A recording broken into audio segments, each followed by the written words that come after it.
ان بطش ربک لشدید، آپ کے رب کی پکڑ سب سے زیادہ سخت ہے۔ تو اگر ایک انسان گناہ گاری کرتا ہے، اللہ کی نافرمانی کرتا ہے، تو فرمایا اس دنیا میں تو کرتا چلا جا،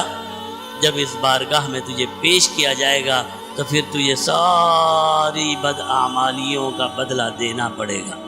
پھر سزا بھگتنی ہوگی۔ تو اس رحمان اور رحیم ذات جو رحمان ہونے کے ساتھ ساتھ ذو انتقام بھی ہے، جو سزا اور جزا دینے والی ذات بھی ہے، اور جس کی پکڑ بھی نہایت ہی سخت ہے، تو فرمایا اے مسلمان، ظاہری گناہوں کو بھی چھوڑ دے اور باطنی گناہوں کو بھی چھوڑ دے، اور یہ نہ سمجھ کہ تیرے چھوڑنے سے مجھے کوئی فائدہ ہے یا میرا کوئی نقصان ہے۔ ان الذین یکسبون الاسم سیجزون بما کانوا یقترفون، اگر نہیں چھوڑتا تو سراسر نقصان تیرا ہے، جب اس بارگاہ میں تجھے پیش کیا جائے گا تو پھر تجھے ساری بداعمالیوں کا بدلہ دینا پڑے گا، پھر سزا بھگتنی ہوگی۔ اور اگر تو چاہتا ہے کہ تیرا رب تجھے نہ پکڑے، اگر تو یہ چاہتا ہے کہ تیرا رب تجھ پر رحم کرے، فضل کرے، تو پھر دنیا میں گناہوں کی زندگی کو ترک کر دے۔ کائنات کا جو سب سے بڑا ظالم اور سب سے بڑا جابر اور سب سے طاقتور ترین حکمران جو بھی آپ سوچ سکتے ہوں،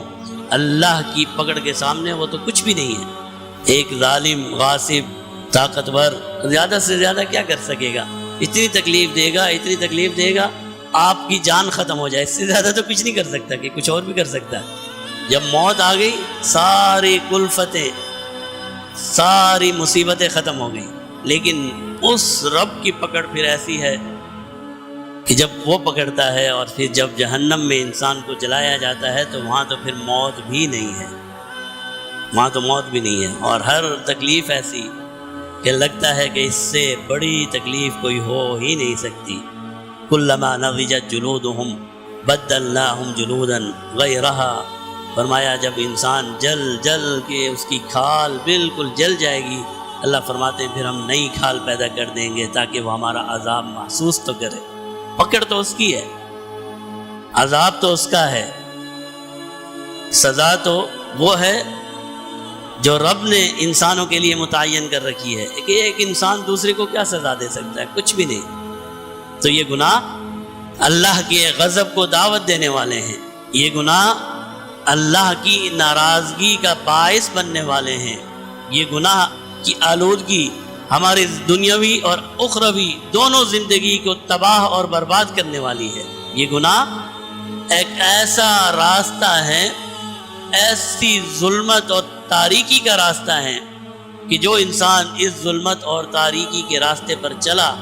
تو پھر اس کی دنیا بھی خراب ہو جاتی ہے اور آخرت تو یقیناً تباہ اور برباد ہو جاتی ہے۔ آج انسانیت کے لیے ایک ہی راستہ ہے